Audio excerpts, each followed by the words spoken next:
kanisa la mtu, tuna kanisa la Mungu. Mungu akubariki sana. Wewe ni kanisa la Mungu. Mungu akubariki sana.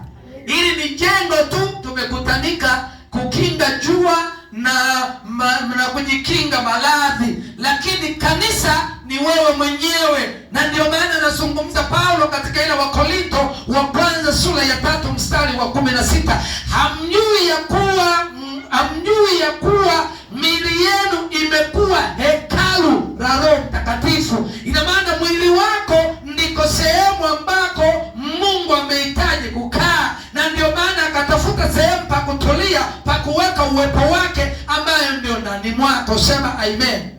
Mwambie jirani yako, hongera sana kuishi na Mungu ndani yako. Kanisani kama leo watu walivyokalili kwamba lile ni kanisa, sio kanisa. Kanisa la leo sio la udongo. Kanisa la leo ni mwili wako. Na ndio maana Yesu anasema mimi na Baba nitakuja kufanya makao ndani yako. Mungu akubariki sana. Mungu leo anakaa ndani yako. Mungu akubariki sana. Anayekaa ndani yako ni mtu mmoja tu. Mungu leo anakaa ndani. Matendo ya Mitume sura ya 17 mstari wa 24. Naomba usikilize kidogo, naomba nikutokezee eneo la swala la kanisa. Mungu aliyeufanya ulimwengu na vitu vyote vilivyomo, yeye kwa kuwa ni Bwana wa mbingu na nchi, hakai katika hekalu lililojengwa kwa mikono. Hili jengo limejengwa kwa mikono au kwa miujiza? Kwa hiyo Mungu mwakai.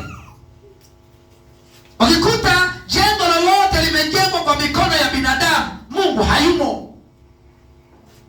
Ukikuta kuna jengo lolote amehusika fundi seremala, Mungu hayumo.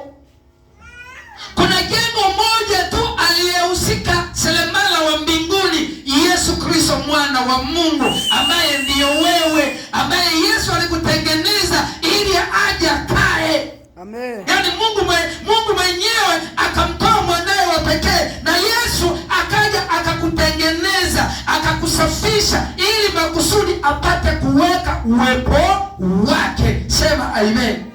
Lakini majengo yote yaliyoko leo duniani yamejengwa na watu, na watu wanasema ndipo Mungu anapokaa. Na mimi nasema Mungu hakai kwenye majengo yaliyojengwa kwa mikono ya binadamu. Mungu anakaa kwenye jengo analolijua, ambayo anasema Paulo, hamjui ya kuwa miili yenu ni hekalu la Roho Mtakatifu. Alafu anazungumza katika Warumi, na wasii kwa huruma zake Mungu, itoeni miili yenu iliyo hai takatifu ya kumpendeza Mungu, ndiyo ibada yenu yenye maana. Sema amen. Jipigie makofi kwa kutoa mwili wako, ambayo ndio ibada yenye maana. Ibada yenye nini? Huko makanisani tena siku hizi kuna vitu vya ajabu sana. Bwana Yesu asifiwe sana. Hii si tumefanya changizo kwa ajili ya watakatifu waliolala. Tunaweza tukafanya changizo au tusifanye changizo. Tunafanya changizo kwa sababu wenye mahitaji ni wengi. Pesa ni kwa ajili ya kumsaidia mwenye shida. Tuko pamoja? Na ndio maana kuna watu wengine hawajiwezi. Tunafanya changizo kwa ajili ya watakatifu, sio kwa ajili ya Mungu. Sadaka ni kwa ajili ya Mungu, na ndio maana tumeitoa miili yetu kwa ajili ya Mungu. Pesa ni kwa ajili yetu. Tumeelewana wapendwa? Nipungie mkono Yohana na Mungu akubariki sana. Siku hizi watu wananishangaza sana. Jana nilikuwa naangalia TV, nikaona kituko cha ajabu sana. Ameandika pale, kuna maneno alikuwa anateremka chini, anasema chombo cha sadaka. Chombo cha sadaka ni hiki hapa. Kikaanza kupita 07 5 12 13. Eti ndio chombo cha nini? Hivi watu wana akili kweli? Chombo cha sadaka ni namba ya simu. Chombo cha sadaka ni namba ya boda. Chombo cha sadaka ni namba ya Airtel.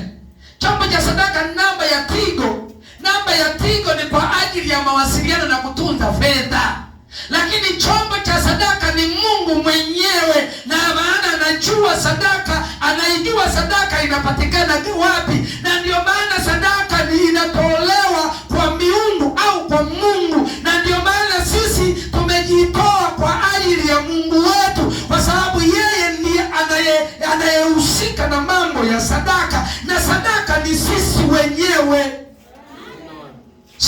fedha, sio M-Pesa.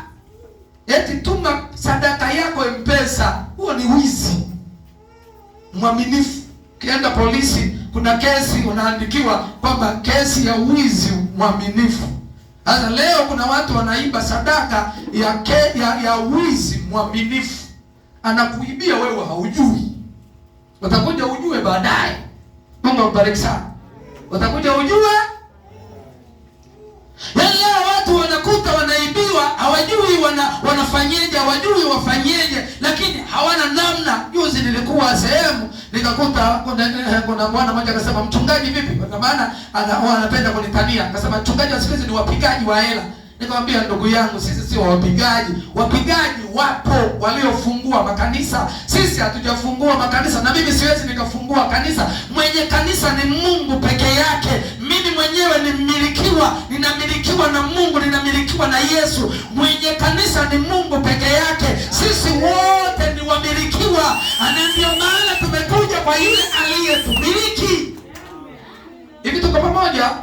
Lakini nenda kwenye makanisa ya watu, unauliza hili ni kanisa gani? Atakwambia ni kanisa la mchungaji fulani. Hapa haupo kwenye kanisa la mchungaji fulani. Upo kwenye kanisa la mchungaji, kanisa lake Mungu alilolitafuta kwa damu yake mwenyewe. Na ndio maana ili pawepo na kanisa lazima iwepo damu. Na ndio maana Mungu akamtoa mwanae wa pekee ambaye ndio Yesu Kristo, akamwaga damu ili ajitafutie kanisa takatifu tukufu linalotoka kwa Mungu. Sema amen. Sasa leo wanaomiliki makanisa, swali langu ambaye mimi ninayemilikiwa na mimi ninayemilikiwa na Mungu na wewe unayemilikiwa na Mungu, swali lako liwe limoja, kwamba kanisa walilonalo walilojitafutia, je, walimwaga damu ya nani?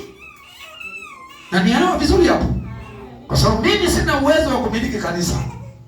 Wewe hauna uwezo wa kumiliki kanisa. Sote hatuna uwezo wa kumiliki kanisa. Sisi ni mali ya Mungu.